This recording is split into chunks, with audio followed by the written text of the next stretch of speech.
100కు పైగా దీర్ఘకాలిక సమస్యలకు ఎటువంటి ఆపరేషన్ దుష్ప్రభావాలు లేకుండా హోమియోపతి చికిత్స.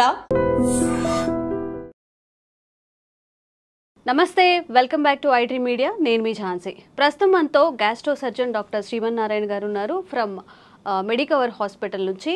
ఫర్టింగ్ ఈ వర్డ్ మనం రెగ్యులర్గా వింటూనే ఉన్నాము. అంటే తెలుగులో గ్యాస్ ఫామ్ అవ్వడం, నలుగురిలో ఉన్నప్పుడు ఫర్ట్ చేసినప్పుడు స్మెల్ వస్తుందని కానివ్వండి, ఫుడ్ డైజెషన్ అవ్వనప్పుడు కానీ, మోషన్ ఫ్రీగా అవ్వనప్పుడు, అందరిలో కూర్చున్నప్పుడు నలుగురిలో కూర్చున్నప్పుడు ఫర్ట్ చేస్తే అందరు నవ్వుతారు, అలానే ఆపుకోవడం, ఇంకా గ్యాస్ట్రిక్ సమస్యలను పెంచుకోవడం, ఇలాంటివన్నీ జరుగుతాయి. అసలు ఒక గట్ హెల్త్ అని కూడా ఇప్పుడు అంటున్నారు. కాబట్టి మనం ఎలాంటి ఫుడ్ తీసుకోవాలి, ఎలాంటి ఫుడ్ తీసుకున్నప్పుడు ఈ ఫర్టింగ్ సమస్యలు అనేవి వస్తాయి, ఈరోజు డిస్కస్ చేద్దాము.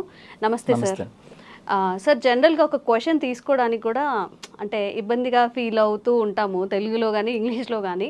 మరి నలుగురిలో ఉన్నప్పుడు ఇట్లా బాంబులు వేస్తున్నారు అంటారు, కొంతమంది సౌండ్తో చేస్తుంటారు, కొంతమంది సైలెంట్గా పబ్లిక్లో ఉన్నప్పుడు బాధపడుతూ ఉంటారు. ప్రధాన కారణం ఏంటి ఈ గ్యాస్ట్రిక్ ఫామ్ అవ్వడానికి, ఇలా బ్యాడ్ స్మెల్తో ఇట్లా ఫర్ట్ చేయడానికి? యాక్చువల్లీ అండి, మన హ్యూమన్ బీయింగ్స్లో ఉన్న మెయిన్ ప్రాబ్లం ఏంటంటే మనం జనరల్గా చేయాల్సిన దాన్ని కూడా అబ్నార్మల్గా ఫీల్ అవుతాం అనమాట. లైక్ నేను చిన్నప్పుడు ఎలా ఉంటుంది అంటే, పీరియడ్స్ వచ్చింది అనుకోండి, లేడీస్ అందరూ బయట వేరే చోట హౌస్ నుంచి బయటకు వెళ్ళి పడుకోవడము, దేవుడి గదికి రాకపోవడము, అది జనరల్ ప్రాసెస్. యాక్చువల్గా యూరిన్కి ఎలా వెళ్తాము, మోషన్కి ఎలా వెళ్తాము అనేది, స్వెట్టింగ్కి ఎలా వెళ్తాము, సేమ్ అంతే. పీరియడ్స్ కూడా వెళ్ళటం అనేది కామన్. అట్లాగే ఈ ఫార్టింగ్ ఏంటి అంటే, మీరు సర్జరీ అయిపోయిన తర్వాత, సపోజ్ నేను గ్యాస్ట్రో సర్జన్, సర్జరీ అయిపోయిన తర్వాత నేను పేషెంట్ని అడిగే ఫస్ట్ క్వశ్చనే, బాబు కింద నుంచి గ్యాస్ పోతుందా అంటే. అంత ఇంపార్టెంట్ యాక్చువల్గా. కానీ అదే గ్యాస్ మనం అందరూ పబ్లిక్లో ఉన్నప్పుడు అయితే కింద నుంచి పాస్ చేస్తే, మనం పాస్ చేయడానికి ఇబ్బంది పడతాము, మనం ఏదో పెద్ద తప్పు చేసేసినట్టు ఎదుటిన్న అతను కూడా నవ్వడం మొదలు పెడతారు. ప్రాబ్లం ఏంటంటే, ఎదుటిన్నాడు నవ్వటం మొదలు పెట్టినప్పుడే మనం షైగా ఫీల్ అవుతాం. యాక్చువల్గా that is the general process. మీరు నోట్లోంచి, మీరు ముక్కులోంచి గాలి తీసుకుంటున్నారు కదా, ఎక్కడికి పోవాలి? అది కింద నుంచే రావాలి కదా, ఎక్కడికి పోతుంది అది? సేమ్ అదే కాన్సెప్ట్ కదా. సో అంత కామన్ దాన్ని మనం చాలా అబ్నార్మల్గా చేసి, ప్రాబ్లం ఎక్కడ వస్తుంది అంటే, సపోజ్ ఆయన కంప్లీట్గా గ్యాస్ పాస్ చేయలేదు అనుకోండి, ఆ గ్యాస్ మొత్తం లోపల అక్యుములేట్ అయిపోతుంది. అక్యుములేట్ అయిపోయి పెథలాజికల్ బ్యాక్టీరియాస్ రైజ్ అవుతాయి. దాన్నే పాష్ వర్డ్ ఈజ్ గట్ హెల్త్ అనమాట. సో గట్ హెల్త్ ఏంటంటే, సపోజ్ మనం హై ప్రోటీన్ తీసుకుంటున్నాం, high protein high fatty meals తీసుకుంటున్నాం అనుకోండి, అది కంప్లీట్గా మనకి డైజెషన్ అవ్వకుండా మోషన్లోనే వచ్చేస్తుంది అనమాట. సో మోషన్ని మనం ఎక్కువసేపు హోల్డ్ చేస్తే ఏమవుతుందంటే, మనకు లోపల బ్యాక్టీరియాస్ ఉంటాయి. పాలు పెరిగవడానికి కావాల్సిన బ్యాక్టీరియా ఎంత గుడ్ బ్యాక్టీరియా ఉంటుందో, సేమ్ మన బాడీలో కూడా బ్యాక్టీరియా ఉంటుంది. ఆ బ్యాక్టీరియాని మనకి డైజెషన్ చేయాలి. సపోజ్ మీరు ఎక్కువసేపు ఆ ఫ్యాటీ మీల్ని, ప్రోటీన్ మీల్ని బాడీలో ఎక్కువసేపు ఉంచుకున్నాం అనుకోండి, అది డైజెషన్ అయ్యి బ్యాడ్ స్మెల్ని క్రియేట్ చేస్తుంది. సో జనరల్ ఫార్టింగ్ అనేది, జనరల్ గ్యాస్ పాస్ చేయడం అనేది స్మెల్ ఉండదు ఎప్పుడు. ఎక్కువగా ఇట్లా ఇబ్బంది అయ్యి, మనం పాస్ చేయడం కష్టం అయ్యి, లేకపోతే బాత్రూమ్స్కి వెళ్లకుండా నెగ్లెక్ట్ చేసి, వర్క్ హడావుల్లో చాలా మంది మార్నింగ్ వెళ్లకుండా, సరే నైట్ టైం హ్యాపీగా రిలాక్స్ అయినప్పుడు వెళ్దాంలే అనుకొని నెగ్లెక్ట్ చేసిన వాళ్ళకి ఏంటంటే ఎక్కువ స్మెల్ వస్తుంది అనమాట. So but both are same. అదేమి డిసీజ్ కాదు, అదేం తప్పేం లేదు. ఇంకొకటి ఏంటంటే, మనం జనరల్గా మంచిగా గ్యాస్ పాస్ చేస్తేనే మనకి గట్ హెల్త్ బాగుంటుంది యాక్చువల్లీ. దానికోసం మనం కొత్తగా ఏం ట్రై చేయాల్సిన అవసరం లేదు. ఇంకొకటి ఏంటంటే, మనము మోషన్ పాస్ చేయాలని ట్రై చేయొచ్చు, కానీ బై మనం ఓన్ ప్రకారము మన గ్యాస్ని మనం ఓన్గా పాస్ చేయలేము. గ్యాస్ అనేది పైనుంచి మొత్తం క్లీన్ చేసుకుంటే దానికి ఆటోమేటిక్గా పాస్ అవ్వాలి తప్ప, మనం సపరేట్గా వెళ్ళి బాత్రూంలో కూర్చున్నంత మాత్రం గ్యాస్ పాస్ అవ్వదు. అంటే అంత ఇంపార్టెంట్. గుడ్ ఫుడ్ తీసుకుంటేనే ఇట్లా గ్యాస్ పాస్ చేయడం ఇలాంటివి అవుతాయి. ఎక్కువగా హై వెజిటేబుల్స్ తీసుకున్నప్పుడు, ఫైబర్ ఫుడ్ ఎక్కువ తీసుకుంటున్నప్పుడు గట్ హెల్త్ చాలా బాగుంటుంది. అది బాగున్నప్పుడు ఏంటంటే మనకి గ్యాస్ చాలా ఫ్రీగా పాస్ అవుతుంది. సపోజ్ గ్యాస్ మనకి ఫ్రీగా పాస్ అవ్వలేదు, స్మెల్ వస్తుందంటే అర్థం ఏంటంటే మనం బ్యాడ్ ఫుడ్ తీసుకుంటున్నాం. బ్యాడ్ ఫుడ్ అంటే like fatty food, high fatty food, ఎక్కువ ఆయిల్ యూజ్ చేయడము, ఎక్కువ ప్రోటీన్స్ తీసుకోవడం వల్ల మనకు ఫార్టింగ్ స్మెల్ వస్తుంది. But passing of gas is very important. అందరిలో కామన్ గా ఉండాలి అంటారా ఈ ఫార్టింగ్ అనేది? ఫార్టింగ్ అనేది కాదండి, మనకి యాక్చువల్గా ఏంటంటే రోజుకి ఒకసారి మోషన్ పాస్ చేయాలి కదా. ఇప్పుడు మన పెద్దవాళ్ళని ఎవరైనా అడిగామనుకోండి, ఏంటి కొంచెం ఇబ్బందిగా ఉన్నా అంటే, ఈ రోజు మోషన్కి వెళ్ళలేదు బాబు అందుకే ఇబ్బంది ఉన్నది. మోషన్ మనకి యంగ్ పీపుల్ మనం ఒక రోజైనా పాస్ చేయకపోతేనే మనం చాలా అన్ఈజీగా ఉంటుంది. మీరు ఎంత ఫుడ్ తినండి, ఎంత పెద్ద కంపెనీస్లో ఉండండి, అయినా సరే మీకు మార్నింగ్ వెళ్ళలేదు అనుకోండి, యూ ఫీల్ లైక్ అసలు మీరు ఇబ్బంది ఉన్నట్టు అనమాట. అంటే మీరు ఉన్నట్టే ఫీలింగ్ రాదు, ఆకలి వేయదు. మోషనే అంత ఫీలింగ్ ఉంటే గ్యాస్ పాస్ చేయడం అనేది ఇంకా very important actually. So gas కింద నుంచి పాస్ చేయడం అనేది చాలా ఇంపార్టెంట్, దాన్ని అవాయిడ్ చేయాల్సిన అవసరం లేదు. ఇంకోటి ఏంటంటే మనం ఎవరి కోసమో మన యూరిన్ పాస్ చేయడం ఆపేసిన, గ్యాస్ పాస్ చేయడం ఆపేసిన, ఇట్ విల్ బ్లాక్ అయినప్పుడు మన పేగంతా ఉబ్బిపోతుంది లోపలంతా. సో నెక్స్ట్ ఏంటంటే మూమెంట్ అనేది పైనుంచి కిందకు ఉండాలి. మీరు గ్యాస్ కింద నుంచి వస్తుంది, మీరు ఆపేశారు, గ్యాస్ కింద నుంచి పైకి తంతుంది. So movement will be become abnormal అయిపోతుంది అనమాట. సో అది గ్యాస్ట్రిక్ సమస్యలు వస్తాయి దాని వల్ల కూడా. ఫ్యూచర్ లో ఏమవుతుందంటే మన పెద్ద పేగ అంతా ఉబ్బిపోతూ ఉంటుంది అనమాట గ్యాస్ తో, దాని మూమెంట్స్ ఆగిపోతాయి అనమాట. సో గ్యాస్ పాస్ చేయడం అనేది వెరీ నార్మల్, అది పాస్ చేయాలి కూడా యాక్చువల్లీ. సార్ జనరల్ గా ఏదైనా ఒక ఇష్యూ తీసుకున్నప్పుడు అస్సలు మోషన్ ఫ్రీగా అవ్వకపోవడం, ఫర్టింగ్ రాకపోవడం అది కూడా డేంజరస్. అండ్ అలాగే ఎక్కువగా ఫర్ట్ చేస్తూ ఉంటారు. ఇప్పుడు మీరు అన్నట్టు సరే షై లేకుండా పెద్దవాళ్ళు ఉంటారు, ఒక 50+ లేకపోతే 45+ ఉన్నప్పుడు ఎక్కువగా ఫర్ట్ చేస్తున్నా లేకపోతే ఎక్కువగా మోషన్కి వెళ్తున్నా, ఇది కూడా ఏదైనా సిండ్రోమ్ కిందకి మారే అవకాశం ఉంటుంది? జనరల్గా ఎక్కువగా ఫర్టింగ్ చేస్తున్నారు అంటే అర్థం ఏంటంటే వాళ్ళ ఫుడ్ తీసుకునేది అన్డైజెస్టెడ్ ఫుడ్ మెటీరియల్ ఎక్కువ తీసుకున్నట్లు లెక్క. లైక్ కార్బోహైడ్రేట్ డ్రింక్స్ తీసుకోవడం కానీ, లేకపోతే మన protein high protein non vegetarian ఎక్కువ తీసుకోవడం కానీ, ఆయిలీ ఫుడ్ ఎక్కువ తీసుకోవడం కానీ, వెజిటేబుల్స్ తగ్గించుకోవడం కానీ జరిగితే ఏమవుతుందంటే మనకి లోపల మోషన్ బ్లాక్ అయి ఉంటుంది అనమాట. మనం ఈరోజు తిన్నాం అనుకోండి ఒక ఫుడ్ ఐటమ్ ఏదన్నా, అది 3-4 డేస్ వరకు మోషన్లో పాస్ అవుతూనే ఉంటుంది. మన మోషన్ మూవ్మెంట్ ఎట్లా అంటే అండి 1 మీటర్ ముందుకు వెళ్తుంది, 1/2 మీటర్ వెనక్కి వస్తుంది యాక్చువల్గా లోపల బాడీ లోపల. సో ఈజీగా చెప్పడానికి చెప్తున్నాను అనమాట. 1 మీటర్ ముందుకు తోస్తే మోషన్ 1/2 మీటర్ వెనక్కి వెళ్తుంది. అంటే మోషన్ అనేది లోపల సర్క్యులేట్ అవుతూనే ఉంటుంది. సో మంచి ఫుడ్ తీసుకోకపోతే, లైక్ బ్యాలెన్స్డ్ డైట్ అంటాం, అంటే హై ఫైబర్స్ తీసుకోకపోతే, వాటర్ తాగకపోతే, ప్రోటీన్ ఎక్కువ తీసుకున్నా, ఆయిల్ ఎక్కువ తీసుకున్నా మోషన్ మూమెంట్ ఉండదు. ఆ మోషన్ మూమెంట్ ఉండకపోవడం వల్ల లోపల ఉన్న బ్యాక్టీరియా మోషన్ని మెటబలైజ్ చేస్తుంది, చేసి గ్యాస్ని రిలీజ్ చేస్తుంది, ఎక్కువ రిలీజ్ చేస్తుంది. దానివల్ల ఎక్కువ ఫార్టింగ్ చేస్తున్నాడు తను. అంతేగాని అది హెల్దీ అంటారా? అది అన్హెల్దీయేనా? అది అన్హెల్దీ అండి. ఎక్కువ ఫార్టింగ్ చేయడం అనేది అన్హెల్దీ. రెగ్యులర్గా ఫార్టింగ్ చేయడం అనేది నార్మల్, హెల్దీ, వెరీ హెల్దీ. ఎందుకు ఎక్కువ సార్లు ఎందుకు పాస్ చేస్తున్నాడు అంటే this is the reason, motion లోపల బ్లాక్ ఎక్కువ అయిపోతుంది దానికన్నా. తను చెప్తాడు లేదు నేను రోజు మోషన్కి వెళ్తానని చెప్తాడు యాక్చువల్గా. అంటే మోషన్ ఎంత వెళ్తున్నారు అనేది ఎవరు చెప్పలేరు యాక్చువల్గా, ఎవరు చూసుకోకూడదు. క్లీన్ అవ్వట్లేదు యాక్చువల్గా, అంటే ఉండాల్సిన మోషన్ అంతా క్లీన్ అవ్వట్లేదు లోపలికి, అందువల్ల గ్యాస్ ఎక్కువ పాస్ చేస్తున్నాడు, స్మెల్ కూడా వస్తుంది అనమాట. అండ్ ఒక్కొక్కరిలో అసలు ఫర్టింగ్ ఏ ఉండదు అండ్ రెగ్యులర్గా మోషన్కి వెళ్తూ ఉంటామని చెప్తున్నారు. మీరేమో డైలీ ఫర్ట్ చేస్తేనే, అంటే రెగ్యులర్గా ఫర్ట్ చేసేది హెల్దీ అని చెప్తున్నారు. మరి ఇట్లా అస్సలు ఫర్టింగ్ రాకుండా అలా కూడా? యాక్చువల్గా మేడం ఫర్టింగ్ చేయటం అనేది మన చేతుల్లో ఉండదు. ఫుడ్ అంటారా? కాదు, అంటే ఇక్కడ ఏంటంటే కింద నుంచి గ్యాస్ పోవడం అనేది మన చేతుల్లో ఉండదు. పైనుంచి ఇంటెస్టైన్ గ్యాస్ని మూమెంట్ కిందకి తీసుకొస్తేనే మనకి గ్యాస్ వస్తుంది. మీకు 40-50% పేషెంట్స్ వాళ్ళకి గ్యాస్ పాస్ చేయడం అంటే కూడా తెలియదు వాళ్ళకి. యాక్చువల్లీ వెళ్తూ ఉంటుంది, వాళ్ళకి తెలియదు. అదొకటి అంటే మోషన్ అందరూ కాన్సన్ట్రేట్ చేసేది ఏంటి, మోషన్ పాస్ చేసామా లేదా అని చూస్తారు యాక్చువల్గా. సో మనం పేషెంట్స్ వాళ్ళని క్లియర్గా అడిగామనుకోండి, ఏమన్నా మీరు కింద నుంచి గ్యాస్ పాస్ చేస్తున్నారు అనుకుని షై ఫీలింగ్తో కూడా లేదండి మాకు అలాంటివి తెలియదండి అని అంటారు. యాక్చువల్గా గ్యాస్ పాస్ అవుతూనే ఉంటుంది, అది మనం నోటీస్ చేయమంతే. ఎప్పుడు నోటీస్ చేస్తామంటే స్మెల్ వచ్చినప్పుడు, సౌండ్ వచ్చినప్పుడు యాక్చువల్గా మనం నోటీస్ చేసేది. స్మెల్ ఎక్కువ వచ్చినా, సౌండ్ ఎక్కువ వచ్చినా, ఇంకొకటి చెప్పమంటారా, మోషన్ స్మెల్ ఎక్కువ వచ్చినా కూడా ప్రాబ్లం యాక్చువల్గా. జనరల్గా చూసుకుంటే 70-80% వాళ్ళకి మోషన్ అంత స్మెల్ రాదు, కొంతమందికి మరీ చాలా ఎక్కువ స్మెల్ వస్తుంది. అర్థం ఏంటంటే లోపల మోషన్ స్టక్ అవుతుంది, అంటే రెగ్యులర్గా పాస్ అవ్వాల్సిన మోషన్ పాస్ అవ్వట్లేదు అని అర్థం. 2-3 days అలా ఉండిపోవడం వల్ల ఎక్కువ స్మెల్ వస్తుంది అనమాట. సో గ్యాస్ పాస్ చేయడం అనేది హెల్దీ, కానీ ఎక్కువ ఫార్ట్ చేయడం అనేది, ఎక్కువ స్మెల్ రావడం అనేది అన్హెల్దీ. అంటే మోషన్ బ్లాక్ అవుతుంది, అంతకుమించి వేరే ప్రాబ్లం ఏం కాదు. ఓకే. అండ్ యావరేజ్గా పర్ డేకి ఎన్నిసార్లు మోషన్కి వెళ్తే మంచిది? కొంతమంది పదే తిన్న వెంటనే ఇమీడియట్గా టిఫిన్ చేసినా, అసలు ఏమైనా తిన్నా కానీ వెంటనే మోషన్కి వెళ్ళిపోతూ ఉంటారు. ఇది కరెక్టే అంటారు? ఇది మంచిదేనా? అసలు పర్ డేకి ఎన్నిసార్లు మోషన్ అయితే మంచిది అంటారు? జనరల్గా అండి మా దాంట్లో ఫార్ములా టైప్లో ఉంటాయి అనమాట. యాక్చువల్ డెఫినేషన్ ఆఫ్ కాన్స్టిపేషన్ అన్న వర్డ్ యూజ్ చేస్తే రోజుకి ఒకసారి లేకపోతే మినిమం 2 daysకి ఒకసారి, దట్ ఈస్ నార్మల్. అంటే వారంలో 3 times మోషన్ పాస్ చేయడం అనేది నార్మల్.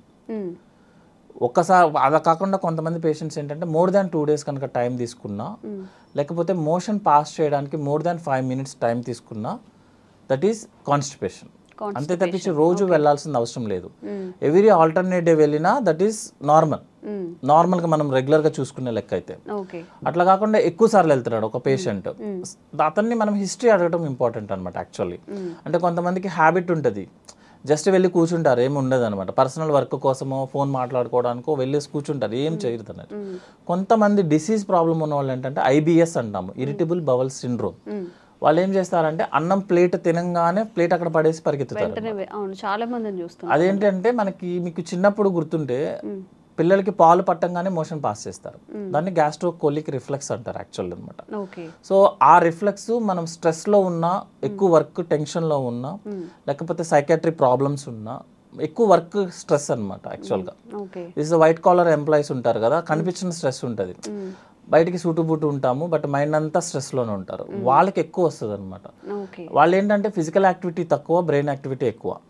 సో ఏమవుతుందంటే బ్రెయిన్ యాక్టివ్గా ఉన్నప్పుడు మీరు ఫుడ్ తినగానే అప్లోడ్ చేస్తున్నాము, డౌన్లోడ్ చేయాల్సిందే. సో ప్లేట్ అక్కడ పెట్టేసి పరిగెత్తుతారు, వెళ్ళేసి ఎంటీ చేసి మళ్ళీ బాత్రూమ్కి మళ్ళీ 10 minutesలో పరిగెత్తుతారు. అది IBS ప్రాబ్లం యాక్చువల్గా. ఇంకోటి ఏంటంటే వాళ్ళకి కోలికి పెయిన్ ఉంటుంది, అంటే స్టమక్లో నొప్పి ఉంటుంది యాక్చువల్గా. ఆ నొప్పి వెళ్ళి ఎంటీ చేస్తేనే ఆ నొప్పి తగ్గుతుంది. అదేంటంటే it's a mental problem type madam, physical activity లేకపోవడం వల్ల జరిగే ప్రాబ్లం ఇదంతా అనమాట. దాన్ని IBS అంటాము. యాక్చువల్గా జనరల్గా IBSకి ఏం ట్రీట్మెంట్ అంటే రీజన్ ఏంటి, స్ట్రెస్. అది తగ్గించుకుంటే ఆటోమేటిక్గా IBS తగ్గుతుంది. అది తగ్గకపోతే మీరు ఎన్ని మెడిసిన్స్ వాడండి, ఎన్ని కొలనోస్కోపీలు చేయించుకోండి, మీరు ఏమైనా చేయండి, సైకాట్రిస్ట్ దగ్గరికి వెళ్ళి ఎంత ఖర్చు పెట్టండి, మీకు ఆ ప్రాబ్లం తగ్గదు. ఎందుకంటే ప్రాబ్లం వచ్చింది దేనివల్ల, మెంటల్ యాక్టివిటీ, స్ట్రెస్ ఎక్కువ అవడం వల్ల. మీరు అది తగ్గించుకోకపోతే ఈ ప్రాబ్లం తగ్గదు.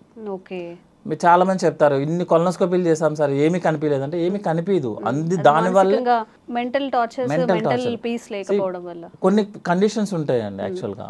టెస్టుల్లో ఏవి కనిపించకపోతేనే దాన్ని ఆ ప్రాబ్లం అంటారు.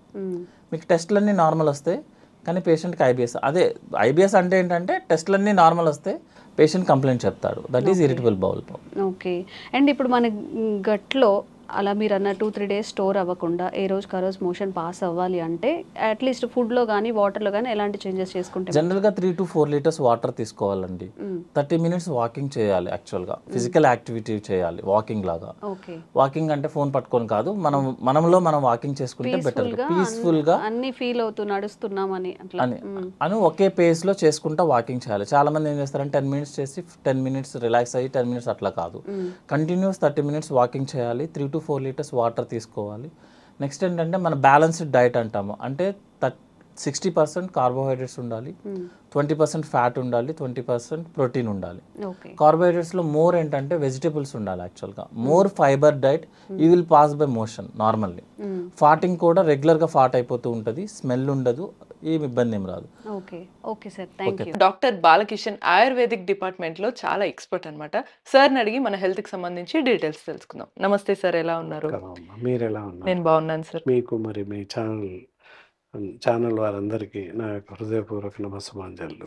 Thank you sir. సార్, ఈ కడుపు ఉబ్బరం అనేది చిన్న వాళ్ళ నుంచి పెద్దవాళ్ళందరికీ కూడా ఒక సమస్య ఈ మధ్య కాలంలో చూసుకుంటే. ఎందుకంటే లైఫ్ స్టైల్ మారిన విషయం తెలిసిందే, ఫుడ్ తీసుకునే విధానం మారింది, టైమింగ్ మారింది, ఇవన్నీ మారటం వల్ల కడుపు ఉబ్బరం అనేది పెరిగిపోతుంది. సో అది కాస్త విపరీతమైన అల్సర్గా మారే ఛాన్స్ ఏమన్నా ఉంటుందా? మరి దానికి తగ్గటానికి ఆయుర్వేదిక్లో ఎటువంటి ట్రీట్మెంట్ తీసుకోవచ్చు అంటారు? కడుపు ఉబ్బరం సమస్యనే వైద్య పరిభాషలో గ్యాస్ట్రైటిస్, గ్యాస్ ట్రబుల్ అని చెప్పేస్తారు. గ్యాస్ ట్రబుల్ అని ప్రతి వాళ్ళకి తెలుసు, అందరికీ నాకు గ్యాస్ ఉంది అని చెప్పేసి అంటూ ఉంటారు. ప్రతి వ్యక్తి అంటుంటారు. మేము చేస్తున్నటువంటి ఎగ్జామినేషన్లో ఒక 20 మందికి ఎగ్జామినేషన్ చేసినట్లయితే అందరూ నాకు గ్యాస్ ప్రాబ్లం ఉంది, ఎసిడిటీ ఉంది, గ్యాస్ ఉంది, ఎసిడిటీ ఉంది అని చెప్తూ ఉంటారు. కానీ 20 మందిని మేము ఎగ్జామినేషన్ చేసినట్లయితే ఒకరికి లేదా ఇద్దరికి మాత్రమే ఒరిజినల్గా గ్యాస్ ప్రాబ్లం ఉంటుంది.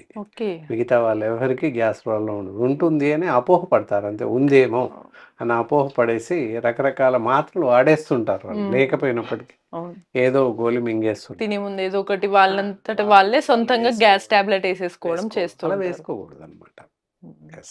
కానీ సార్ మరి అంటే ఎలా మనం వ్యత్యాసాన్ని ఎలా చూడొచ్చు అంటారు? అంటే నిజంగానే గ్యాస్ ఎలా ఉందని ఎలా తెలుస్తుంది? లేకపోతే ఉబ్బరంగా అనిపిస్తే అది ఖచ్చితంగా గ్యాసే అని అనుకుంటారు. నిజమా కాదా? ఎలా తెలుసుకోవచ్చు? ఇక్కడ గ్యాస్ ప్రాబ్లం అంటే 2 పరిభాషలు ఉన్నాయి. ఇక్కడ ఒకటి గ్యాసెస్ అంటే అపాన వాయువులు వెళ్ళిపోవడం అనమాట. అపాన వాయువులు ఇప్పుడు ఏదైతే మనకి బైక్ ఉంది లేదా ఒక జీప్ కార్ ఉంది, పైనుండి మనం ఫ్యూయల్ వేస్తూ ఉంటాం. లైక్ మనం ఆహారం తీసుకున్నట్టుగా ఫ్యూయల్ వేస్తాం, ఏదో ఒకటి పెట్రోల్ డీజిల్ ఏదో ఒకటి వేస్తాం. సో సైలెన్సర్ పొగ్గొట్టం నుంచి పొగ వెళ్ళిపోతూ ఉంటుంది, విషవాయువులు వెళ్ళిపోతూ ఉంటాయి. దట్స్ కాల్డ్ ఐస్ అపాన వాయువులు. మనిషికి కూడా అలాగే ఇన్పుట్ అవుట్పుట్ అలాగే ఉంటుంది. ఎప్పుడైతే సైలెన్సర్లో ఏదైనా మనం పొగ రాకుండా ఏదైనా క్లోజ్ చేసామనుకోండి, పరిస్థితి ఏంటి? ఇంజన్ ఆఫ్ అవుతుంది, నడవదు, స్టార్ట్ అవ్వదు. అలాగే ఇక్కడ కూడా అపాన వాయువులు వెలువడనట్టయితే గ్యాస్ట్రైటిస్ సమస్య, కడుపు ఉబ్బర సమస్య తలెత్తవచ్చు. అలాగే అజీర్ణ సమస్యలు తలెత్తుతాయి, మలబద్ధక సమస్యలు తలెత్తుతుంటాయి. సో అపాన వాయువులని జనాలందరూ కూడా అపోహపడి గ్యాస్ ప్రాబ్లం అని చెప్పేసి అనుకుంటుంటారు. అది ఎంతవరకు వ్యత్యాసం అదే అనమాట. అది గ్యాసెస్ని అలా వచ్చే అపాన వాయువులు కింద నుండి గ్యాసెస్ వెళ్ళిపోతుంటాయి నిరంతరంగా. అప్పుడప్పుడు కొంతమందికి ఎక్కువ తక్కువ, అది డిఫరెంట్ కాబట్టి వెళ్ళిపోతుంటాయి. అలా వెళ్ళిపోయే వాడిని గ్యాస్ ప్రాబ్లం ఉంది నాకని చెప్పేసి అనుకుంటుంటారు. జనాలంతా అనుకునేది అక్కడే అనమాట. అంతే తప్ప ఒరిజినల్గా గ్యాస్ ప్రాబ్లం ఉండదు. గ్యాస్ ప్రాబ్లం ఉన్న వారికి ఏంటంటే కడుపు ఉబ్బరంగా బాగా టైట్గా ఉంటుంది, ఏ మాత్రం కదలలేక పరిస్థితి ఉంటుంది, ఆయాసంగా ఉంటుంది. ఈవెందో నీళ్లు తాగే అంత చోటు కూడా ఉన్నట్టు అనిపించదు. అది ఇలా ఇంకా కొంచెం ఏం తిన్నా సరే బయటికి వచ్చేస్తుంది అనే ఫీలింగ్, భయంగా ఉంటుంది, కడుపు అంతా టైట్ గా ఉంటుంది అనమాట. అది గ్యాస్ ట్రబుల్కి ఉన్నటువంటి కడుపు ఉబ్బరానికి ఉన్నటువంటి లక్షణం. ఓకే సార్, మరి ఈ గ్యాస్ అంత ఉబ్బరంగా అన్ని సమస్యలతో ఉన్నటువంటి ఈ గ్యాస్ లక్షణాలు మనం చూసాము. సో దాన్ని ఇన్స్టెంట్ గా తగ్గించుకోవడానికి బయట మనం చూస్తున్నాం, ఈనో తాగుతారు, లేదా కొంతమంది డైరెక్ట్ గా గ్యాస్ టాబ్లెట్ వేసుకుంటారు, లేదా జెల్సిల్లనో లేకపోతే సిరప్ లో తాగేస్తూ ఉంటారు. సో అవి మాత్రమే రిలీఫ్ ఇస్తాయి అని కొంతమంది అంటారు, కొంతమందికి అవి కూడా రిలీఫ్ ఇవ్వవు. సో న్యాచురల్ గా ఆయుర్వేదిక్ ట్రీట్మెంట్ లో ఆ గ్యాస్ ని ఎలా తగ్గించుకోవచ్చు అంటారు? ఎందుకంటే ఇది నిత్యం ఉండే సమస్య కాబట్టి. చాలా చాలా మంచి ప్రశ్న వేశారు. ఇందాక మీరు చెప్పినట్టు డయాజిన్ జెల్సిల్ నుంచి మొదలుకొని ప్యాంటప్రజోల్, ఎంటిమిజోల్ ఇలా రకరకాల ట్యాబ్లెట్స్ ఉన్నాయి. గ్యాస్కి సంబంధించిన ట్యాబ్లెట్స్ 1 రూపీ నుంచి మొదలుకొని 50 రూపాయల వరకు గోళీ ఉంది గ్యాస్ తగ్గించడం. కానీ ఇందులో చెప్పినటువంటి ఎలాంటి గోళీ వేసుకోకూడదు. ఈనో సిరప్ అవ్వచ్చు, ఈనో పౌడర్స్ అవ్వచ్చు, ఇవేవి కూడా వాడకూడదు. ఒక ఈనో అనే కాదు, ఈనో లాగా చాలా ఉన్నాయి. డైజిన్ టు ఎంట్మిజోల్ దాకా ట్యాబ్లెట్స్ ఇందాక చెప్పుకున్నాం. అల్సర్స్ సంబంధించిన ప్రతి ట్యాబ్లెట్ ఎవరికి వారుగా తెచ్చుకొని వేసుకోవడం, ప్యాన్ 20 రకరకాల ట్యాబ్లెట్స్ ఉన్నాయి, రకరకాల మాత్రం. సో వీలైతే లేకపోతే మెడికల్ షాప్కి వెళ్ళాడు, మెడికల్ షాప్ అన్నాడు గ్యాస్ వస్తుంది ట్యాబ్లెట్ ఇవ్వండి అని, అలా అడగగానే వాళ్ళు ఇచ్చేయడం. ఇలా రకరకాల ట్యాబ్లెట్స్ ఇందాక చెప్పినటువంటి ఈనో లాంటి పౌడర్స్ కానీ తాగుతూ ఉంటారు, లేదా సిరప్స్ తాగుతూ ఉంటారు, యాంటాసిడ్ సిరప్స్. ఇలా ఏ మందు వేసుకున్నా, ఏ గోళీ వేసుకున్నా, ఏ పౌడర్ తాగినా కూడా అత్యంత ప్రమాదకారి అనమాట. ఎలాంటి ప్రమాదం సంభవిస్తుంది అంటే ఎముకలన్నీ గుల్లబారిపోతాయి, ఎముకలు మెత్తబడిపోతుంటాయి, కండరాలు మసిల్ టిష్యూస్ అన్నీ కూడా వీక్ అవుతుంటాయి. That is a major problem అనమాట. ఓకే, సో అందుకే ఇవి వాడకూడదు అంటారు. సార్ మరి యాక్చువల్గా అసలు మనము వీటికి ఆయుర్వేదిక్ న్యాచురల్ ట్రీట్మెంట్ కన్నా ముందు తెలుసుకోవాల్సింది అసలు ఏవి తినొచ్చు, ఏవి తినకూడదు. ఇలా ఊరికే నిత్యం గ్యాస్తో ఇబ్బంది పడే వాళ్ళందరూ ఎటువంటి ఆహారం తీసుకోవచ్చు, ఏవి తీసుకోవద్దు? ఇక్కడ మనం తీసుకోకూడని ఆహారం చూద్దాం. తీసుకున్నట్టయితే లివింగ్ ఆఫ్ డైట్ తీసుకోవచ్చు. ఎలాంటి ఆహారం తీసుకోకూడదు? డీప్ ఫ్రైస్ ఉంటాయి, అవి పూర్తిగా మానేయాలి. అలాగే junk foods, bakery items, fast food సెంటర్లో లభించేటటువంటి noodles, all types of fried rice ఇలాంటివి తినకూడదు. బేకరీలో లభించేటటువంటి బిస్కెట్స్, కేక్స్, బర్గర్స్, పిజ్జాస్ రకరకాలు ఉన్నాయి, అవేవి తినకూడదు. ఎందుకంటే ఆర్టిఫిషియల్ సాల్ట్స్, ఆర్టిఫిషియల్ షుగర్స్ ఉంటాయి, ఆర్టిఫిషియల్ ప్రిజర్వేటివ్స్ ఉంటాయి మరీ ముఖ్యంగా. సో అందువల్ల అలాంటివి తినకూడదు. ఈస్ట్ ఉంటుంది మరీ ముఖ్యంగా, అంటే దానివల్ల ఆహారం చెడిపోవడానికి ఎక్కువ కారణాలు ఈస్ట్. సో 3rd, 4th డేకి చెడిపోతూ ఉంటుంది. సో అలాంటి పరిస్థితుల్లో అలాంటి ఆహారాన్ని తీసుకోవడం వల్ల ఇంటెస్టైనల్ డిజార్డర్స్ పెరిగిపోతూ ఉంటాయి. ఏదైతే అల్సర్స్ అవ్వచ్చు, యాసిడిటీస్ అవ్వచ్చు, గ్యాస్ట్రిక్ సమస్యలు ఇవన్నీ కూడా ఉత్పన్నమయ్యే అవకాశం ఉంది. సార్ ఇక్కడ ఇంకో చిన్న సందేహం, ఆహారంలో బయట ఫుడ్తో పాటు కొన్నిసార్లు ఇంట్లోనే న్యాచురల్గా ఉండే ఫుడ్ కానీ సిట్రిక్ యాసిడ్ ఉన్న వాటిని కానీ లేదా ఉదయాన్నే కొంతమందికి ఖచ్చితంగా లేవగానే టీ కాఫీ ఏదో ఒకటి పడాల్సిందే. సో అలా తీసుకున్న వాళ్ళకు కూడా గ్యాస్ లేదా ఇక్కడ ఛాతి మధ్యలో మంట ఇదంతా కూడా పెరిగే అవకాశాలు కనిపిస్తున్నాయి. మరి వాళ్ళందరూ కూడా ఏం చేయాలంటారు? లేవగానే టీ తాగేవాళ్ళు, కాఫీ తాగేవాళ్ళు నిరభ్యంతరంగా టీ తాగొచ్చు. కానీ ఎలా అంటే టీ పెట్టుకొని చల్లబడ్డాక గోరువెచ్చగా కొంచెం వేడి ఉన్నప్పుడు వామ్ టీ తాగండి. వేడి కాకుండా చల్లటి టీ, కాఫీ కోల్డ్ కాఫీ తాగొచ్చు. మామూలు కాఫీ కాకుండా కోల్డ్ కాఫీ కలిపి పెట్టేసుకొని చల్లబడ్డాక తాగేయచ్చు. సో అలా తాగినట్టయితే గొంతులో మంట, కడుపులో మంట రాదు. ఎస్, అది. తర్వాత టీ ద్వారానే కడుపులో మంట, ఛాతిలో మంట తగ్గించుకోవచ్చు టీతోనే.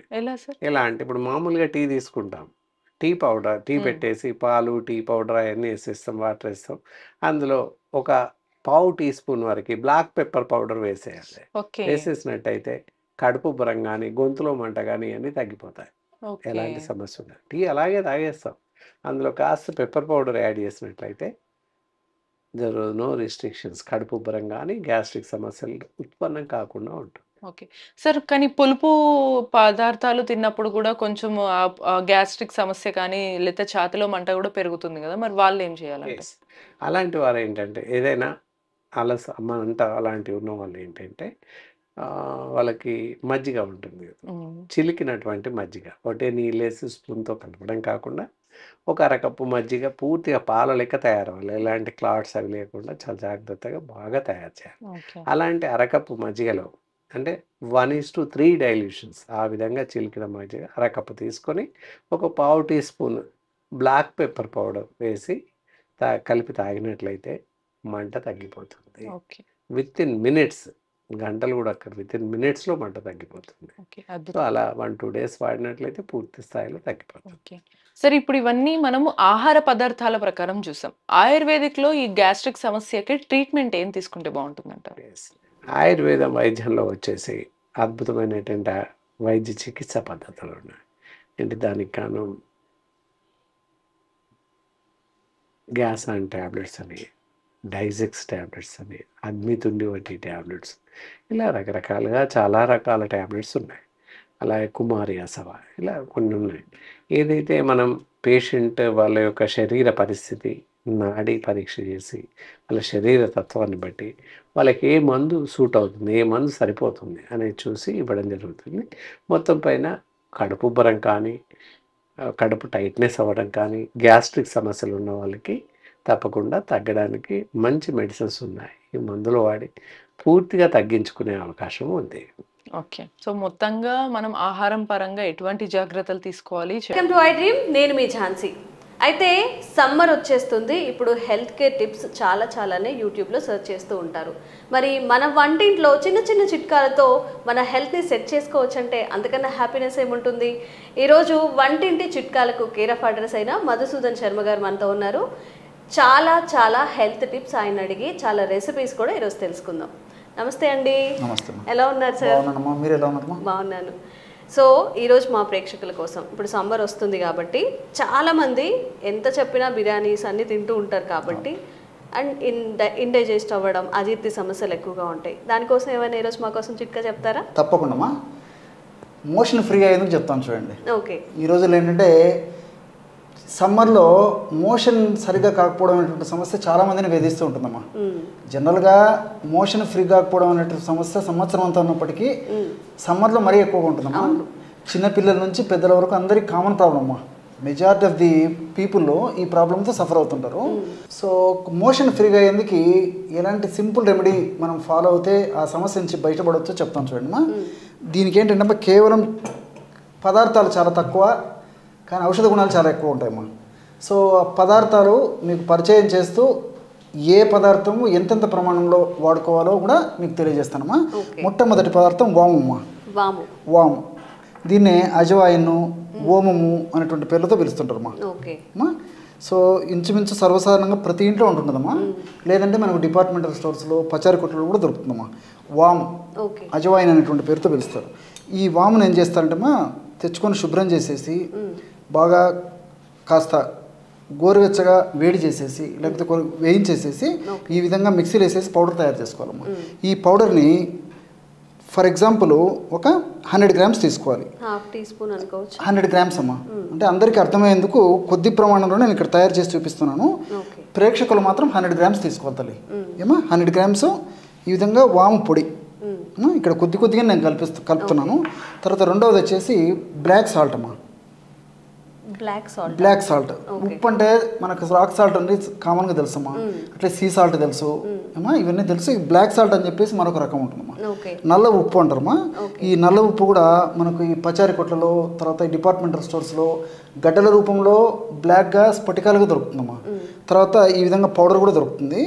మనం మిక్సీలో వేసేస్తే ఈజీగా పౌడర్ అయిపోతుంది. ఈ యొక్క పౌడర్ను వచ్చేసి ఒక 50 గ్రామ్స్ తీసుకోవాలమ్మా. అంటే వాము పౌడరు మనం 100 గ్రామ్స్ తీసుకుంటే అందులో హాఫ్ మాత్రమే బ్లాక్ సాల్ట్ తీసుకోవాలమ్మా. అది రేషియో అమ్మా. మీరు ఎంత తీసుకున్నప్పటికీ వాములో సగభాగం మాత్రమే ఈ యొక్క బ్లాక్ సాల్ట్ తీసుకోవాలన్నమాట. ఈ రెండు పదార్థాల్లో కూడా దివ్యమైనటువంటి ఔషధ గుణాలు, అదేవిధంగా మోషన్ ఫ్రీగా అయ్యేందుకు కావాల్సినటువంటి వివిధ రకాలైనటువంటి రసాయన పదార్థాలన్నీ కూడా ఇందులో ఉన్నాయమ్మా. కేవలం ఇది మోషన్ ఫ్రీగా అయ్యేందుకే కాకుండా బాడీలో ఉన్నటువంటి చెడు కొలెస్ట్రాల్ ఏదైతే ఉందో ఆ చెడు కొలెస్ట్రాల్ తగ్గించేటువంటి దివ్యమైనటువంటి ఔషధ గుణాలు కూడా ఈ రెండు కలిపి తయారు చేసుకున్నటువంటి ఔషధాలు ఉన్నాయమ్మా. సో ఈ విధంగా పౌడర్ తయారు చేసుకొని మనం రెడీగా పెట్టుకున్నామమ్మా. ఇది ప్రాసెస్. ఇది నాణ్యానికి ఒకవైపు అమ్మా. సో ఈ యొక్క కేవలం 2 ఇంగ్రీడియంట్స్ అమ్మా. వాము పొడి, నల్ల ఉప్పు. సో ఈ విధంగా తయారు చేసుకొని దీన్ని రోజు వాడుకుంటున్నారు. ఎలా వాడుకుంటున్నారంటే అమ్మా, ఒక 100 ml గోరువెచ్చని నీళ్ళు తీసుకోవాలమ్మా. ఆల్రెడీ మనం నీళ్లు వేడి చేసి పెట్టామమ్మా, గోరువెచ్చగా ఉంటాయి ఇవి. సో ఈ గోరువెచ్చని నీళ్ళు ఈ విధంగా ఒక 100 ml తీసుకోవాలి తల్లి. అర్థమవుతుంది కదమ్మా. ఇందులో మనం తయారు చేసి పెట్టుకున్నటువంటి పౌడర్ ఏదైతే ఉందో ఇది కేవలము 2.5 గ్రామ్స్, అంటే 1/2 టీ స్పూన్ అమ్మా. యాక్చువల్గా ఇది స్పూన్ పెద్దగా ఉందమ్మా, కాబట్టి అంటే ప్రేక్షకులు అర్థమయ్యేందుకు నేను చెప్తున్నాను. చిన్న టీ స్పూన్లో 1/2 టీ స్పూన్ అమ్మా. సో 2.5 గ్రామ్స్ ఉంటుందన్నమాట. 2.5 గ్రామ్స్ పౌడరు ఈ యొక్క 100 ml గోరువెచ్చని నీళ్ళలో వేసేయాలి అమ్మా. అలాగే అరబద్ద నిమ్మ రసం కూడా ఇందులో వేసేయాలమ్మా. ఇది నిమ్మకాయ పెద్దగా ఉందమ్మా, ఇంత కూడా అక్కర్లేదు. చిన్న నిమ్మకాయ ఒక 10 drops, చిన్న నిమ్మకాయ అయితే హాఫ్ అమ్మ కట్ చేసేసి ఆ చిన్న నిమ్మకాయ రసం ఒక స్పూన్ వేసుకోవచ్చు అమ్మా. ఇలాగా అయిపోతుంది ఏమా, ఒక స్పూన్ నిమ్మకాయ రసం.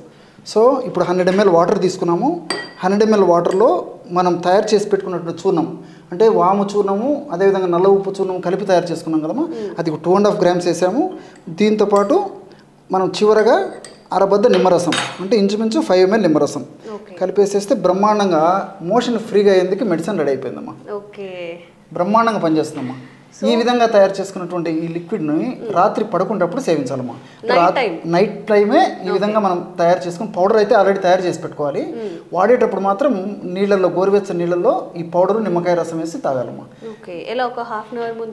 అంతేమ్మా, 1 hour 1/2 an hour ముందు తాగితే సరిపోతుంది.